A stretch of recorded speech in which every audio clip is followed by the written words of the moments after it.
Hello, everyone in the audience, and welcome to Lunch with Eaters. This is our 17th installment of the Lunch with Eaters Lunch and Learn series, and we're really glad that you could join us. I'm Jeff Menhaus here from the UC Irvine Alumni Association, and especially thrilled for today's program, which we'll get into momentarily. But first, just some housekeeping, some items for the event. Number one, this is one of many, many virtual programs that we have for you, the UCI community and alumni audience. We have an archive of almost all of our past virtual programs over the last year on our website. We have an Anteaters Go Virtual webpage that we're going to send a link out to you after the event. And there you'll find all kinds of resources from our past events to ways that you can get involved and get engaged with the campus, mentor students, and even find some cool fun stuff for you and the family, downloadable content and more. So please check out Anteaters Go Virtual. Also, for this program, everyone in the audience is muted so that we can eliminate all background noise, but we really want you to participate. So use the chat, talk amongst each other, and then also use the Q&A, because we're going to have the last 15 minutes of this program dedicated to Q&A so that you can get some insights from our special guest speaker directly. All right. Now, speaking of our special speaker, it's my pleasure to introduce him, head coach of the UCI men's volleyball program, David Kniffin. As a student, Coach Kniffin transferred to UCI, graduating with a bachelor's degree in psychology in philosophy. And if you know him, philosophy is definitely his MO in 2003. As a men's volleyball player, he was a Big West Scholar athlete and starting setter for our first team, which was ever ranked #1 in the nation. That's when Coach Kniffin was starting setter. After graduating, he played professional volleyball in Spain, winning the league championship in 2006. He eventually returned to UCI as our men's assistant coach. After finishing runner-up at the women's NCAA championships as assistant coach at the University of Illinois, Coach Kniff came back in 2012 to become the head coach of our men's volleyball program. He's now been a part of 2 national championship teams, first as assistant coach, and then, of course, as head coach. So he is a national championship head coach, which is very hard to come by. Coach Kniffin also guided us to the NCAA Final Four in both 2015 and 2018. Our team has been ranked in the top 5 nationally during every one of his seasons at UCI. He was named the Volleyball Magazine Coach of the Year in 2013 and the MPSF Conference Coach of the Year in 2015. Amazing. Personal note, I'm very proud to know David Kniffin, and that he, as an alumnus of the program and of the university, is running the men's volleyball program now. Everyone, please join me in giving a big virtual welcome to head coach David Kniffin. Coach Kniff, it's great to see you. Thank you for joining us today. Good to be seen.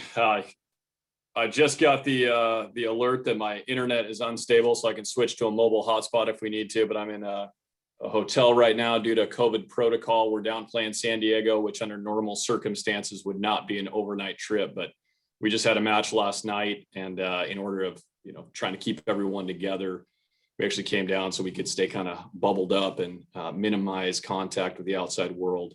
So if at any point we need to switch over the Wi-Fi, just somebody give me the call and we'll switch it. But good to be here.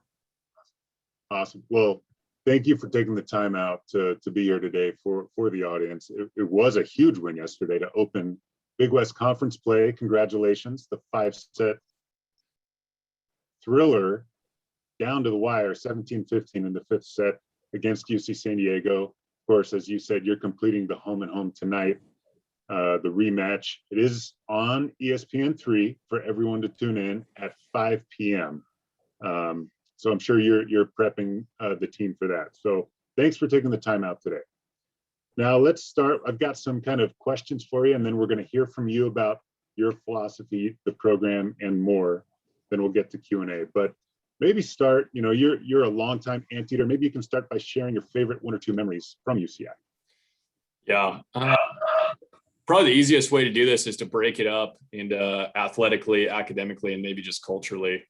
So athletically, probably just a little bit for me, kind of the coming of age of UC Irvine men's volleyball. I remember specifically going up to UCLA and beating UCLA in 5, being ranked in the #1 spot for the majority of the first half of that season, and then going up to Stanford and winning our first ever playoff match as a men's volleyball program. And so, just some real big firsts against some very household names with, a UCLA, a Stanford, a USC we beat in there as well. And then we also beat the, eventual national champion, Pepperdine, and beat the eventual runner-up Lewis in that season. And so just knowing that we could was a big memory for me.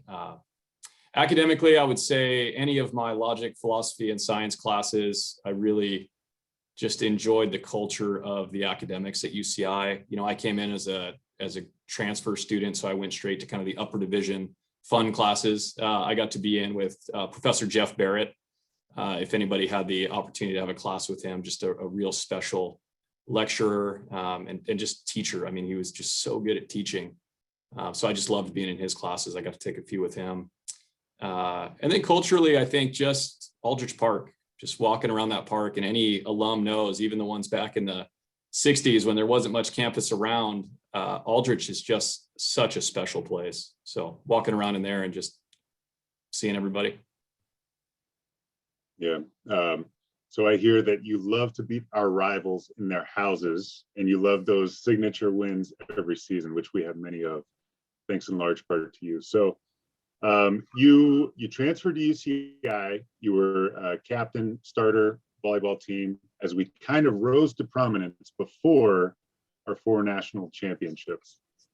You were an assistant coach, and then you left, came back as head coach. So what was it like coming back to campus as an alumnus since you transitioned kind of out and then back in? It's normal, dangerously normal, because I think sometimes as alumni, or just, I've been here so long, I think sometimes I forget how special this place is because it feels normal. And a gift that I have being in athletics is that I spend time on the road, visiting other campuses, interacting with other peers in the industry, talking to other student athletes. And it's sometimes not until I hear how things happen other places or what the culture is like outside of Irvine that I remember how special this place is. So the transition for me, kind of like, yeah, this is just who we are and how we do things. Doesn't everybody? And it's not until I get out on the road and start talking to other people, I realize kind of that I should be thinking about it differently. This is really unique, what we have at Irvine. Yeah, unique. I would definitely say that is part of our DNA, and even the success of volleyball and the way that we do things and you run things is unique. So what was it, going back a little further, what originally attracted you to coming to UCI? I mean, there's a lot of outstanding volleyball programs, especially in California, but also nationwide. What brought you to UCI? Yeah. Yeah, I didn't have anywhere else to go.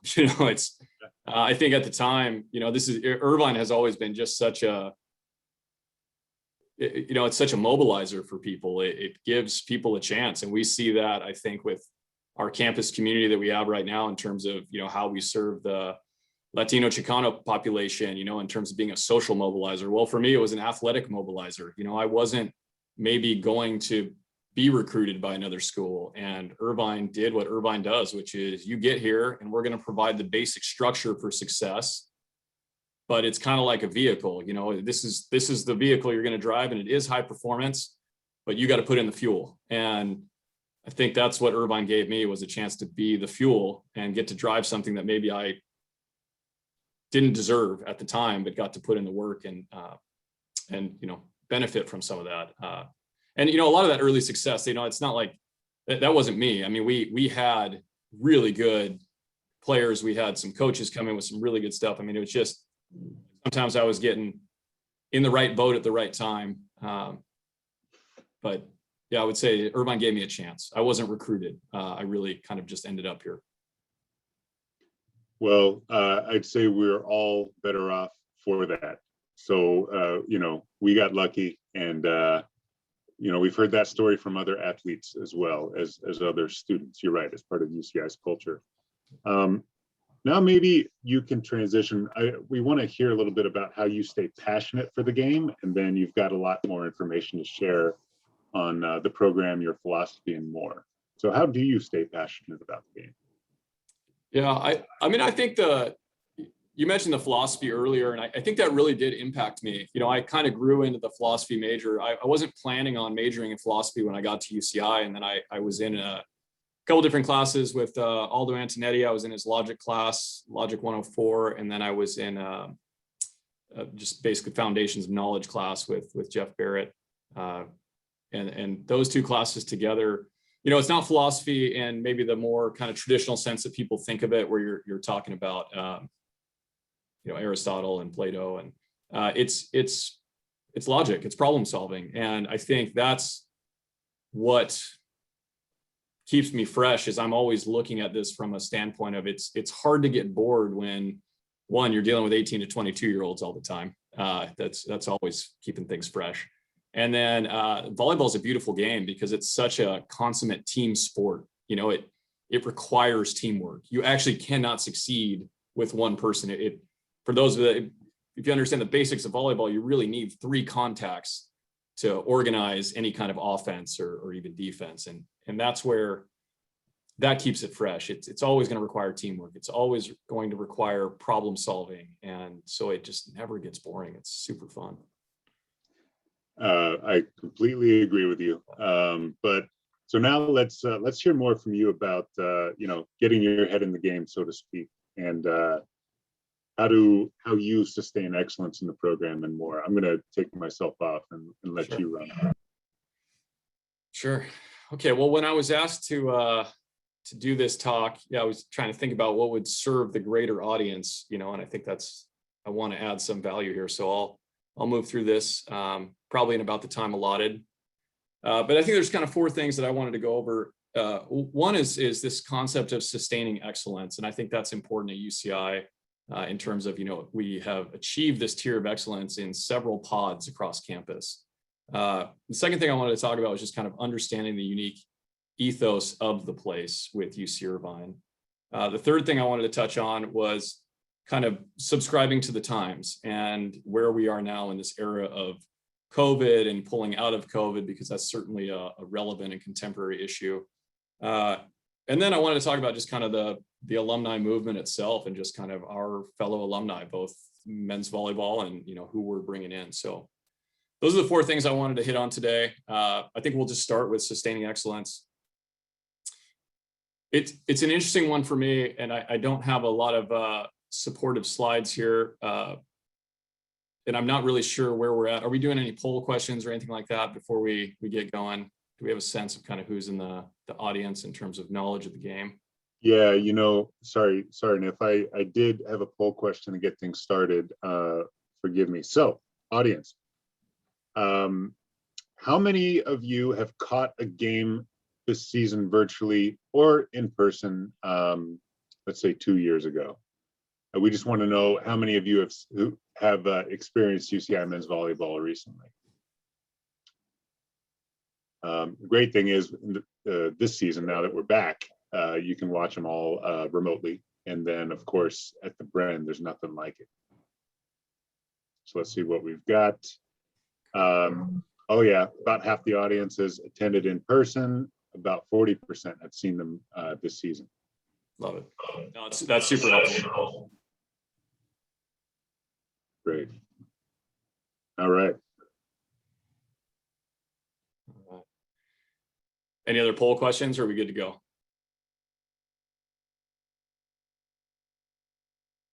Yeah, that's it for now. So go ahead and take it away. Okay, click out of that. Great. All right, so I'd say the first thing, just in terms of sustaining excellence at UCI and specific to men's volleyball, is just the expectations. And I think this is something that's really exciting at UC Irvine. It carries with it a different weight. I think we're still in a transition period. So as we go through, I look at then to now to the future, and there's really three places here. The then is really, even when I was still a student athlete here, I think the expectations were more of curiosity. Can we compete? And I think that's something that's always been really neat about UC Irvine, being an academic institution. But as a younger academic institution as well, we are approaching things with a fresh curiosity. We're not an entrenched campus. We're out there kind of looking at things in new ways. And as a competitor, I think that's what some of our old teams were doing. They were competing, but there was this question, can we compete with these top programs? The expectation wasn't there. As we shifted through, I would say, the 2003 season certainly highlighted that it was capable to be number one. And yes, we had won a playoff match, but we really hadn't arrived. We had had a good year, and we had had a couple good years leading up to that, even though that was our first playoff year. It really wasn't until the 06 season when we went to the NCAA kind of Final Four for the first time, lost in the semis, but were relevant on the national stage for a sustained period of time. And I think that clicked. And then in 07, we went back and won it. 09, we won it again. And all of a sudden, here comes Irvine. There's just this idea that Irvine knows how to win championships. And then we don't win in 2010. We don't win in 2011. But we're certainly a dangerous team. I think there's still an understanding that we're going to be a tough out for teams at the end of the year. 2012, we win it. 2013, we win again. 15, we're, I think the number one team coming out of the West Coast in the NCAA tournament. In 2018, we're in the NCAAs again. And even going into last season, we're getting better. We're playing teams and relevant within those top five, like you mentioned. That carries with it, just a different kind of pressure. As I was saying before we got on the call, so fascinating for me to look at what happens when a team has sustained success. So 2007, we talked about our going away party for the national championships. We had our last practice. We had a bunch of people down in the Bren. I think the band was there. I want to say we had 50 people kind of watching the tail end of our practice, and it just felt a little bit like a circus. 2015, we're out there. It's not 10 years later, and we had just won the MPSF tournament, which in many respects is more difficult than winning the entire NCAA tournament, just in terms of the overall caliber of the conference that we're in. And I think we had 3 or 4 people from outside athletics that were there at this going away party. And it just felt totally different. It was just this is what's expected of your team now. So that carries again with it a different kind of pressure. And we saw that a little bit in the match last night. San Diego's a really good team. We ended up winning in 5 for those that didn't follow the match. And San Diego has beaten us before, including in championship years. We've lost to a team like San Diego. That's a team that'll come in and play with a chip on their shoulder, a nothing to lose mentality, a something to prove mentality. They come into the match with a different pressure than we would carry walking into that match with the expectation. So we carry in some sense this heavy weight of expectation. And for those of you that maybe don't know volleyball and are struggling to connect with how that plays out, if you look at some of these great basketball players and you take a LeBron James or a Michael Jordan, or you pick your star athlete, if they play a great game, you kind of look at them and go, well, yeah, that's what they're expected to do. And then you look at some of these little guys that come into the league that maybe surprise you, whether it's a Lynn or a Curry, and they come in, as these littler guys, and maybe the expectations weren't as high on them coming through the ranks, and they play well. You go, he just exceeded his expectations, and they're celebrated. Where the guy who, is out there performing at a high level all the time, maybe just gets maybe a pat on the back, and that's what was expected. So that's a different pressure for our athletes, and how we navigate that psychologically has been a shift that we're still trying to figure out. How do you bring it fresh every day? How do you come in and wear the weight of expectations, especially when the rosters are shifting? And new 18-year-olds are coming in every year. New maturity is leaving every year. We have these guys that go on to be seniors, and we only have them as seniors for one time. They're not pros where they sign 7-year contracts. So our strategies for that have simply been to just, get back to our roots in terms of what we do, which I think some of those things that got us there is just this good old fashioned work ethic, being super intelligent. And I'll talk a little bit more about that when we get to ethos of the game. The shifting landscape has been something that we've seen with our athletic department, but our university as a whole as well. There was a time where the funding was so lopsided at some of these Pac-12 schools. The funding is equalized a little bit across the country now, where California kids that would normally come to UC Irvine for little or no money, like myself, are now getting offered scholarships to go to the Midwest or East Coast schools.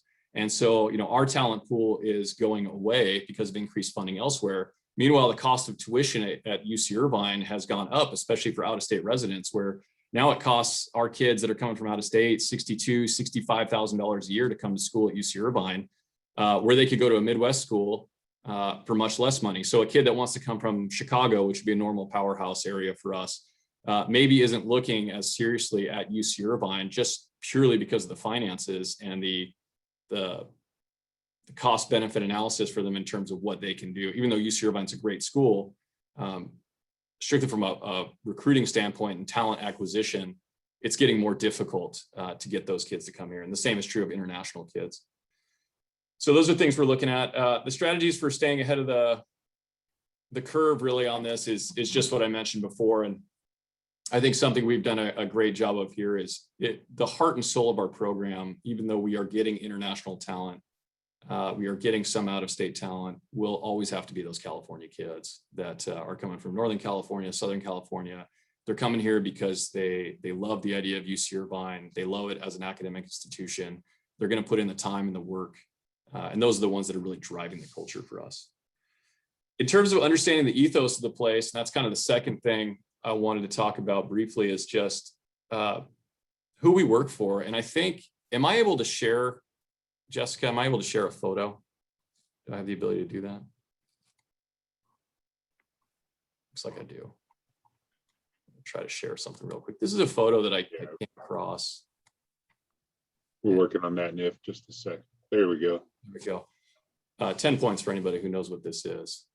There was an LA Times article that came out over the summer when President Drake, former chancellor of UC Irvine, was named president of the UCs. And he referenced a photo that he carries with him in his office. And it traveled with him out to the Ohio State, traveled back with him to his office here as president of the UCs. And he talks about, this was given to him actually by a professor at Berkeley when they were working on a project together. But this is a photo that's hanging in President Drake's office. And I hope it's okay. I'm using it for the webinar. But it really spoke to me as well when he referenced that photo. And so I got in touch with them and they sent me a copy of it.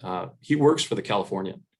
And I just think that is incredibly important that we keep that perspective in mind. We are a public, I'm going to stop sharing here. We are a public university. We're a California public university. We're a land grant institution in that sense. And it's important for us to keep in perspective who we work for. We are in charge and entrusted with this idea of socially mobilizing California and serving the California population, whatever that looks like. So as the California population shifts or issues come up in California, I think it's important that us from top to bottom, including athletics, is aware of that and sensitive to that. So that's something that's been really important for me as I look around and the California populations we serve, how that fits into what we do in terms of keeping in mind that we as an athletics program need to align and run parallel whenever possible within the value systems of the University of California itself and the specific missions of UC Irvine.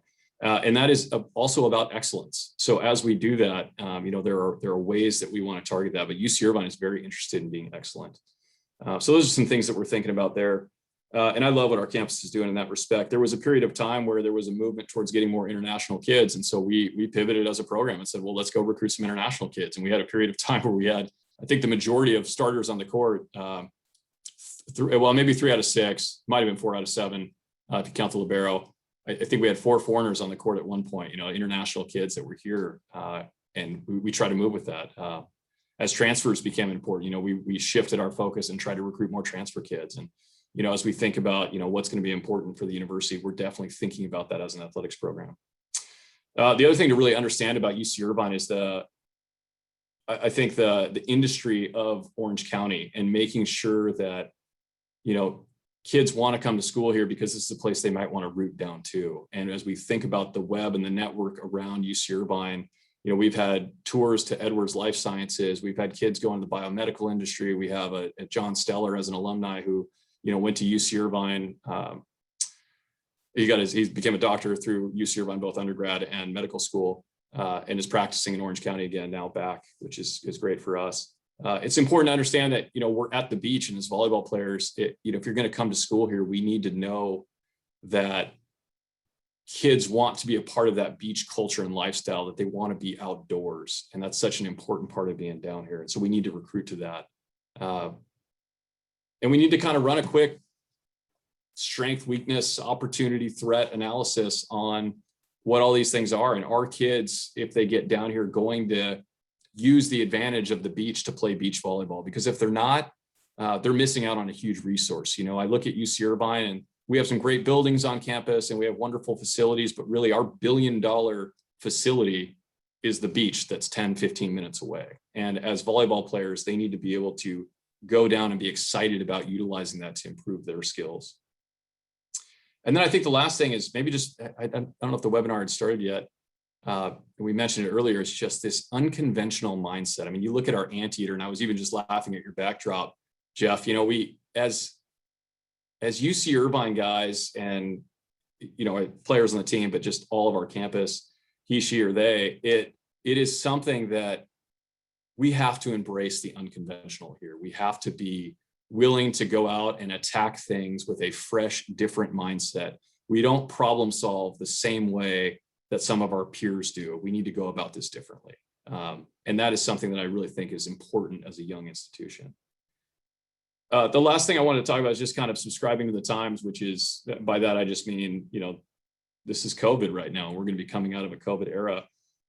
But one of the things that's really important for me as a coach in terms of how I coach is my experience is not their experience. These kids are coming at it totally different. I think that's really important generationally for us. That seems to be accelerating, is, the ways that we did things before are not necessarily relevant. Am I, as a coach, willing to change, keeping the old truths in check, but maybe providing newer pathways and experiences to highlight those old truths? Can I do those things?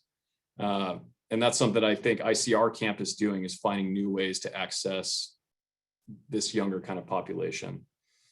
And that's so changes in technology. We're seeing a ton of this through COVID. So when COVID hit, I thought we did a real nice pivot with the team. Our season ended while we were about 2/3 of the way through it. And we had to drop. We split campus. Guys barely had time to clean out their locker room, and everybody went home, and that was it. We changed to virtual learning as the campus was changing to virtual learning. And we started what we did over spring break. We were fortunate with the timing. We had spring break, and we developed a curriculum for all our guys. So each guy wrote up a syllabus, kind of co-created a syllabus with myself as the coach and our assistant coaches. And they submitted a proposed syllabus. We gave them some feedback. We honed in on a little bit. They then took this syllabus, which would have had, weekly check-ins, hours that they were going to do each week, targeted objectives, quiz times for some of them, and then just kind of overall thesis or project at the end they would then present back. And so they became really stewards of their journey and, in charge of their own learning. And this was incredibly successful for us. So we were really pleased with how that went. And then we just rode that through the summer. That's something we can do always from here on out. So I was pretty happy with that.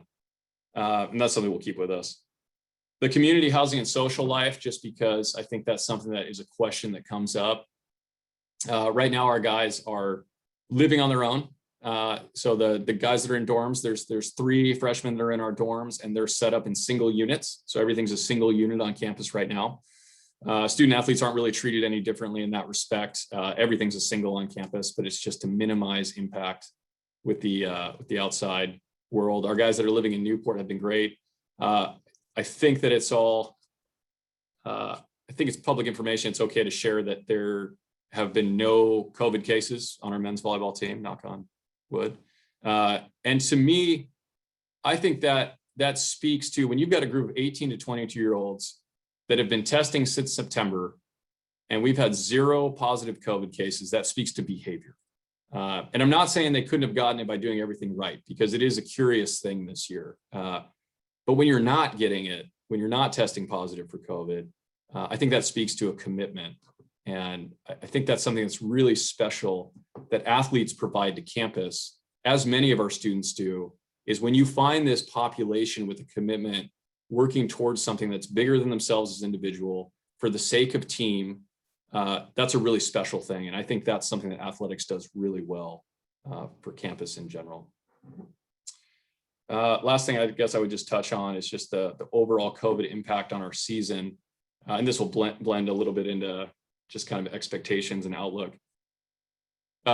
We are playing, we are targeting, an NCAA championship. It is weird to be in this season where, the masks are on. I think the only time in our day that it really feels normal is when we get into practice and, we're testing 3 times a week. And because we're all COVID negative, we're able to jump in there and compete, and for a period of time, for those 2 hours of practice, it feels normal, like we're not in a pandemic. But other than that, it's odd, even going on the road with everything being single serving and go back to your room to eat it and all those things. That's odd. Then we will go into hopefully a Big West tournament where we'll be out in Hawaii this year. And then we go on to the NCAA tournament, which is in Ohio this year. As far as season outlook goes, we're in the toughest conference in America by anybody's measure. Last year, I think 4 of the top 6 teams and 5 out of the top 8, I think at the end of the year, were ranked in our conference. Only 1 team is guaranteed to go to the NCAA from our conference. And in a great year, I think it's probably only 2. So right now, the number 1 and number 2 teams are Hawaii and Santa Barbara. We rank somewhere after them. But my expectation is that we are competing for a number 1 or number 2 seed in the conference tournament. We get Santa Barbara and Hawaii later this year. We go into the Big West tournament seeded 1 or 2. We got a shot at winning that tournament, which gets us an automatic bid to the NCAAs. We go to the NCAAs. I think we compete with anybody. So that's, as an athletics program, that's what we're looking at. In terms of alumni, I don't know, Jeff. I mean, I'm so pleased with, our alumni support. I think athletics has always had great support with our alums. I've got guys that are checking in with me that are alumni that played here. It means a lot to them. Irvine is special. I think once you put on that Irvine jersey, you graduate from here, you never really take it off. There's something that's so unique about going through it. It is kind of like being part of a family. And I think you feel that way on campus. We're a big institution that can feel really small sometimes, which is super cool. It's like all these resources of a big school with this community, pocketed community, albeit where there is really good overlap and buy-in. And there are experiences that are still translating, even from people that played here in the 80s all the way through today, that they're looking back and going, oh, I remember doing that too. And so there's a common experience, and a big part of my job is to maintain the common ethos of work ethic so that can transcend generations as well. So we don't get too caught up in how big we are and how successful we've been, that we're able to maintain that kind of connection with our alumni as well. But alumni support's big. And, I'm excited about particularly 2 that you saw on the court last night of our alums that will be joining you all this year. Scott Static, who was the Big West Scholar Athlete of the Year, back-to-back. He's in our graduate school of business right now. He's getting his master's in finance, and we're thrilled that he's around. If you haven't had time to read up on Scott or get to know him, he's special. And then Joel Schneidmiller, who, for me is just such a great story of a guy who came in who, you talk about athletics being a mobilizer for someone. He's someone who maybe wasn't a great student in high school, and he comes in here and, competitors rise to the challenge, and he's walking out of here with a UC degree, having worked really hard to achieve what he's achieved. He'll be an All-American on the court, and he's learned how to be an All-American in the classroom, and that's really special. We've got a lot of great stories like that, and again, that's something that athletics has really provided for us. But in terms of presentation, that was more just me spewing a lot of information. I would love to get to the Q&A. I think the one last thing I'd want to say just to the room in general, and a message that I would want to carry forward for all alumni is, Giving Day is coming up on April 28th. And I think for me, engagement is so much about participation, and something that's really near and dear for me. Stanford men's volleyball this year just announced that they were cutting their men's program. And there's just not that many men's volleyball teams in the country. And to lose a men's volleyball team is scary because I think those men's volleyball student athletes, if you look at what they've gone on to do in society and elsewhere, they in business and even within the institution, having brought national championships to Stanford, it's amazing to me that program will be discontinued after this year. And there's been an incredible fundraising effort after the fact to try to bring that program back. But I have to believe that if that fundraising effort had been there on the front end, maybe Stanford Volleyball never announces they're going to cut that sport. And so, we've been really fortunate where we had endowments started with, Dr. Bob Newcomb, who was our first volleyball coach here, Bruce Ensley, who was an alum for us, who's been incredibly generous and established a legacy gift for us, Rick and Sherry Steiner, who have put it up there. Charlie Brand has an endowment going for us as well, who was actually in our one of our alumni that played on our first ever basketball team. He's got some great stories from back then, and he was doing the play-by-play. The color commentary in our match last night. So Charlie Brand is a Orange County icon. But it's people like that are making sure this program sustains and we don't end up in a position like Stanford. But I think that's incredibly important. So, all right, Q&A. Sorry, that was a lot. No, that was a lot, but at the same time, not enough. We want to learn from you, Kniff, and thank you for sharing all of that. We do have a number of great, hopefully insightful questions, so we'll get into those. Thank you, audience, for submitting questions. Please continue to, because we have about 20 minutes left. By the way, Coach mentioned Giving Day, and he also mentioned supporters. We do have a strong alumni community of support for volleyball. We want to continue to grow that.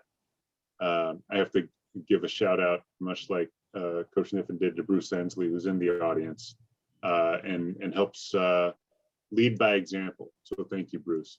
Now, first question, what role, this comes from Lucia DeTore, what role do you see men's volleyball alumni play as they move on with life, both short and long term? Lucia, that's Dante's mom. So Dante was a great setter for us, and again, just kind of fits that persona of guys that come in that maybe weren't super highly recruited and super academic. He left as a Big West Scholar athlete as well, iconic for us. He's playing professionally in Italy right now, and but graduated from the School of Information Computer Science. And Dante is my answer to that question. He has been there for our guys with homework questions as he's living in a different time zone in Italy. He's given professional advice. He's been a guy who sends text messages and is able to, be there in the trenches with the guys, even as he's graduated. And so, I think about this progression through men's volleyball and the kind of 4-step progression that I talk to these guys about. The imagery we use sometimes is you go from eater, where you're this basic kind of entry-level anteater, you're in the family. We don't ask a lot of you except the minimum standards. We just want you to get comfortable being here. You're part of the family you're in. To leader, where we expect you to start leading on the court. To champion, where you're really operating even beyond the standards of someone who's the best within our program. And Dante surpasses these and goes really to that 4th step, which even while he was here, he was a mentor. And that's really what we want from our alumni, is we want you to find a way to mentor, to continue to provide. Sometimes that is financially, but sometimes it's doing what, we have so many alumni. Bruce, another guy who's, read resumes for our guys, that's incredibly valuable. We've had alumni that have stepped in and talked about their experience within work. We've had guys like Will Montgomery come back and talk to the team about what he experienced from fighting fires, and what that's like to be in that, or even just reflect on what it means to lead within the team and what being a good captain looks like. So any of those things and all of those things. Yeah, that's great. Dante, speaking of phenomenal setters in our program's history who you've coached, Michael Saeda is here. Michael Saeda, who plays professionally and with USA Volleyball. Thank you for joining us. Speaking of other alumni you mentioned, we have a question from Brian Dunning. Brian loved the ESPN coverage of the game last night. And if you've noticed all season, we have 2 alumni calling the games on ESPN, and also great ambassadors of the game and legends. Charlie Brand, as you mentioned, also Rob Aspero. Can you talk a little bit about access to volleyball and access to watching UCI men's volleyball, what we can look forward to in the future, and kind of how you see that on the volleyball landscape? Well, should maintain that level. So it's pretty special right now. We're with ESPN3, and big shout out to athletic department, and Phil Wong and Helen Shu, in terms of getting that done, and many others, and really happy. I think we have the best play-by-play guy in the country. I mean, Rob Sparrow is the best in the business, period. I don't think you get a lot of arguments there. And then Charlie Brand is so iconic, but you'll get that. And, my only concern is that it's going to be so good watching it on TV. I'm concerned people might not want to come to the actual matches anymore. So I'll have to keep the cardboard cutouts there year round now. But you can expect it'll be great. It'll be a great broadcast. And it should be very accessible. I wouldn't expect to be in a venue anytime this year. But I would say next year we got fans back in the Bren. Yeah, it's great. And the athletics program puts on great broadcast, top notch in the conference. But there's nothing like being in the Bren and watching the guys compete at the net on the service line. It's incredible. So question from Eric Schrader. He and many of us have always admired your calm demeanor. Watching you in the timeouts, watching you steward the team during the games. Sometimes the refs, though, make terrible calls, and you still never lose your cool. How do you do that? It's tough because in volleyball is a judgment call, and I do have conversations with the refs. We were actually talking about this last night, and I think there were some calls that you could say went both ways. So a lot of times I'm prepping for the next match. So I'm having conversations. I'm saying, hey, look, I know that's a judgment call, but as you're debriefing on the match, because the refs debrief, they're trying to get better too. So they'll chat with each other in the locker room afterwards, just like we chat with our team. And so it's, hey, when we go into the next match, if this came up again, how would you call that? And so I'm asking that question most of the time because I've felt the return on investment of losing my cool. I've tried it a few times. It doesn't fit very well. It doesn't work well for me. Yeah. So question from our friend Amanda Davis at UCI Athletics. How can the community improve support for UCI men's volleyball on the program's journey to success? Well, I think passive support is super helpful. There's the obvious, donate and come to matches and things like that. But even I love this concept of passive support. If you see something that you think highlights men's volleyball well on social media, share it. If there's, like an interview like this, if you think this is valuable for a recruit to see or, a parent to see, send it over to them. It's that kind of, tell our story, get out and be proud of talking about UC Irvine and how it's different, and find a couple talking points to lock in on and say, yeah, Stanford's great. And the UCLA and SC and some of these more household names, like we mentioned earlier, but don't try to talk about UC Irvine and how it's better than those schools. Talk about how it's different. We know it's better, but that's going to be a hard access point for some people. Just talk about, where this program is unique or where our school is unique. And I think it's okay to approach it with it's not for everyone because it's the hard road, and that's what I love about our alumni and the people that we get here is you're not choosing the easy path. You're choosing the hard path. You're choosing the more creative path most of the time. And we're getting to the point where there's enough resources to sustain that success, but we still need fresh problem solvers. We don't need people that are coming here to win. We don't need people that are walking in the door expecting to get hired because they graduated from UC Irvine. We need people who are come here because they want to be great and they want to work for it, not because they want to be given greatness. Well, that's a great transition because we got a question just now from Adrian Harrison. What would you do as a high school freshman to prepare and you want to play collegiate men's volleyball at UCI?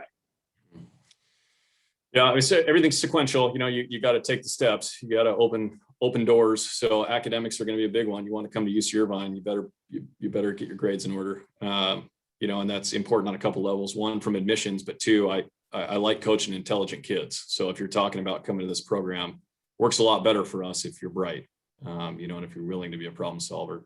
It's probably good to start doing the hard things now, and if you're a parent of a recruit or if you're a volleyball player themselves, it's not about jumping to the next club team to try to win more. It's about what can you do to exhaust everything within your current ability to be as good as you can be, and demonstrating how to be great in various areas. One of the questions I like to ask recruits, even if they're not great on a great volleyball team, is just, what have you done in your life that demonstrates excellence? Where have you won championship level? And sometimes that's a project in school, and okay, if you know what structure of greatness looks like, then we have a conversation starting point. So a little abstract on the answer, but probably start with grades and then pursuing greatness in all things. Yeah, very much in line with UCI's culture. So speaking of, players and future players, Steve Pappas kind of introduces a question here, but I want to elaborate on it. Last night, we had 2 outside hitters playing libero, and you won, got a victory. Player movement, and then, also thinking of Patrick Vorenkamp and even Michael Saeta in the past, like multi-position players, and your philosophy of experimenting with them.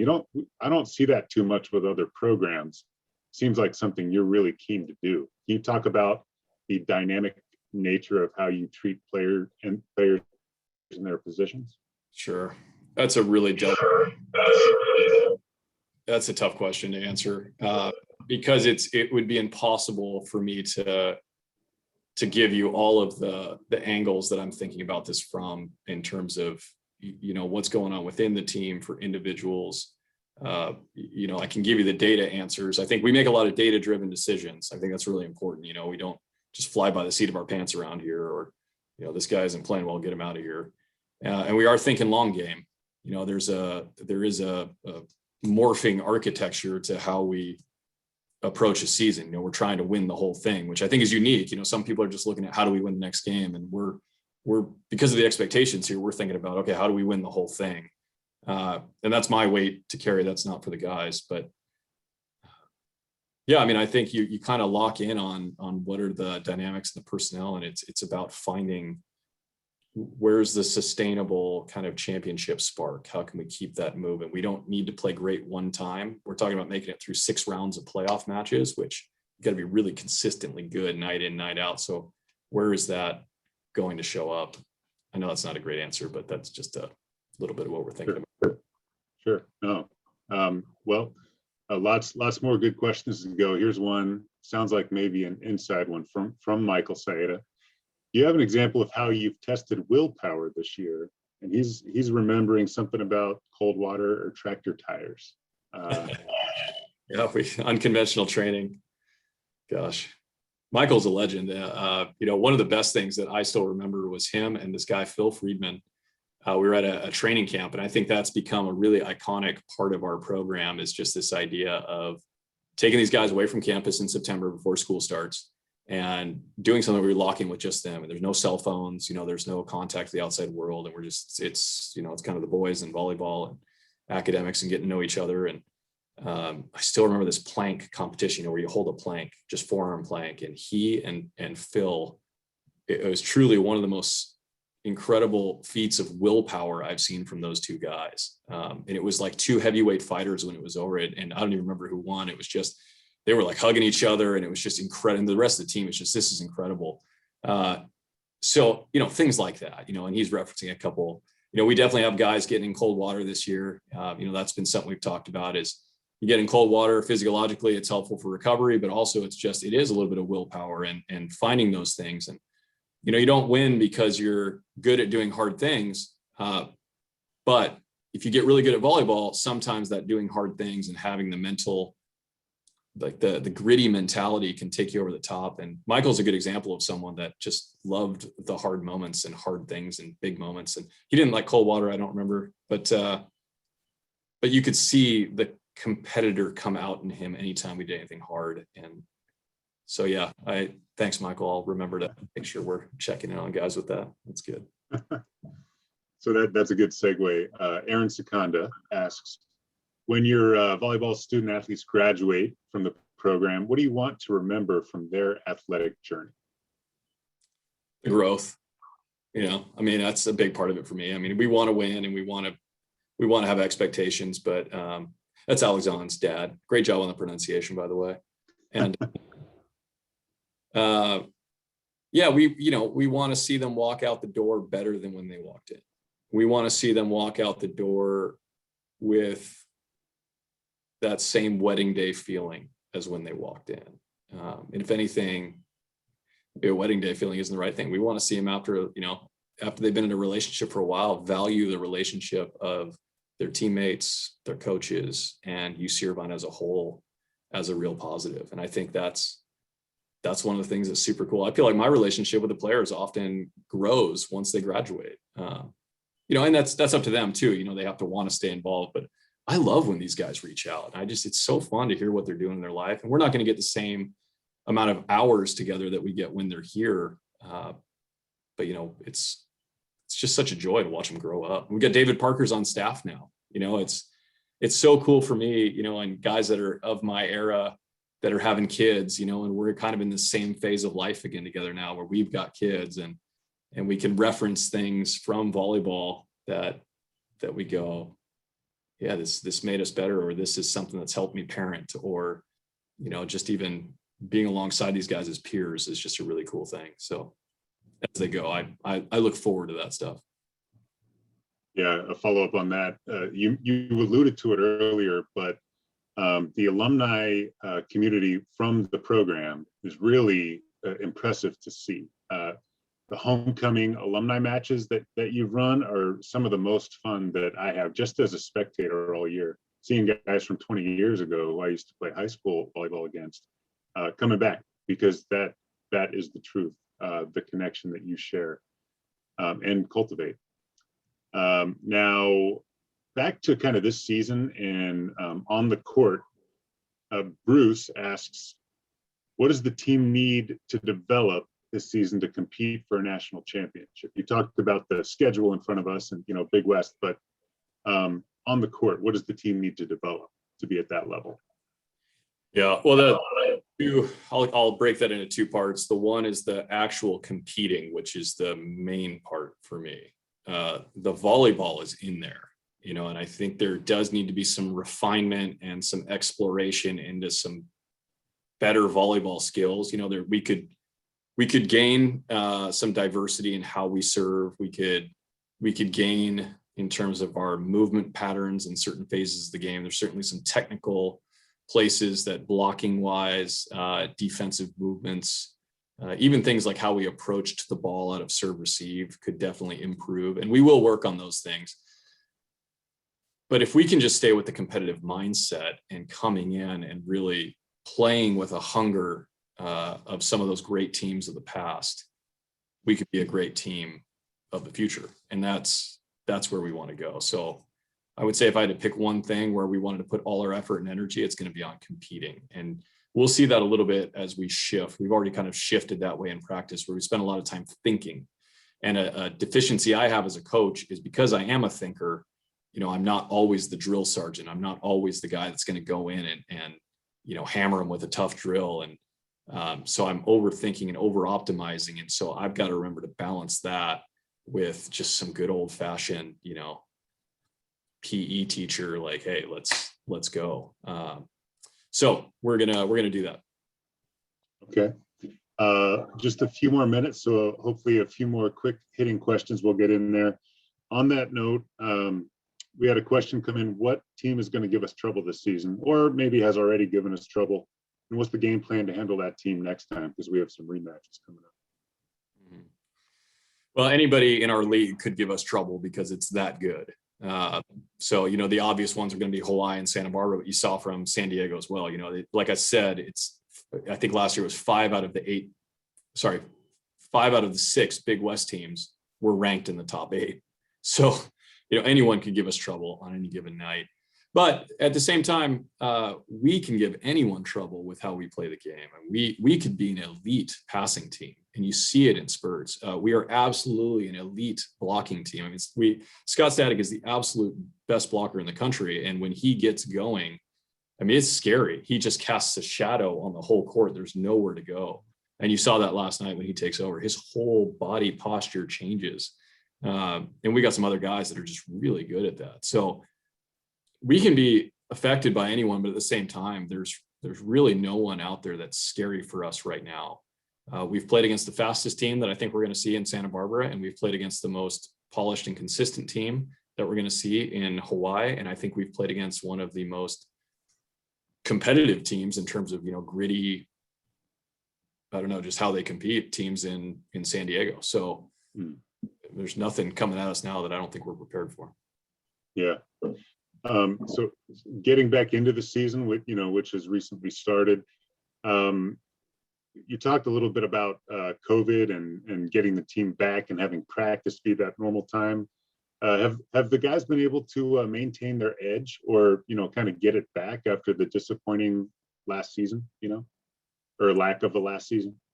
It is a challenge. I will say that we really lean heavily on that training camp part of year to set the cultural tone for the team, but also to kind of assess where we're coming back at physically and skill wise. So it's a mindset, it's a physicality, it's a skill thing where we're kind of check in, where are we in September? And because we're a spring sport, we would then, from that assessment point, kind of navigate or organize or create a structure during the fall to get us to where I think we need to be at for January. And this year that just wasn't an option. So it was all independent study in academic terms. And they did well. I mean, I think we came back physically pretty good. They did what they could on their own time in terms of playing beach and within the parameters we were given by California and everything else. But I would say we did not come back as strong as we would have had it been a traditional year. But nobody else did either. So, at least it's an even playing field in that regard, at least within the state of California. I think there were some teams outside of California that didn't realize they were in a pandemic because they just kept training all year round. Well, as with everything, you tend to do things right and right in line with the values and the pillars of UC Irvine. So with that, it's probably a good note to go out on, since we're at 1 o'clock. We have a lot more questions, good questions. I'm sorry we couldn't get to them all. We'll see if we can get answers afterwards for you. But before we go, there's a couple of photos we want to share, just a little throwback highlighting Coach Kniff as a player and a coach. There he is, captain of the team, starting setter. That's circa 2002 probably. And fast forwarding to 2013, head coach, national champion David Kniffin in the squad. See there's Saida up front, some other guys you recognize. So everyone, I want to thank you all for joining us. Special thanks to Coach David Kniffin, one of our model alumni. We're proud to have him leading the program. We've got a poll question for you. It's going to pop up. We just want a little serious feedback so we can continue providing insightful virtual content for you. What other types of events would you like to see? While you answer that, know that our next Lunch with Eaters event is going to be on Friday, April 9th from 12 to 1. And if you have any further questions for us or Coach, email us at alumni@uci.edu. We'll do our best to get an answer for you. And then this event was recorded, and we're going to archive it and have it here for you to reference in the future and to share with other contacts, other Anteater supporters, alumni. We did talk, and Coach talked several times today about building support for the men's volleyball program. And we definitely want to carry that forward. So share this, get the word out. And then, of course, you can tune in. These ESPN broadcasts have been amazing. And we play tonight, coaches with the team at UCSD, 5 p.m. tonight, ESPN 3. And we are wrapping it up. So thank you, everyone, once again for joining us. Thanks to Coach Kniffin. We'll see you out there supporting the team. And we'll see you at future UCI Alumni Association events. Thanks for joining.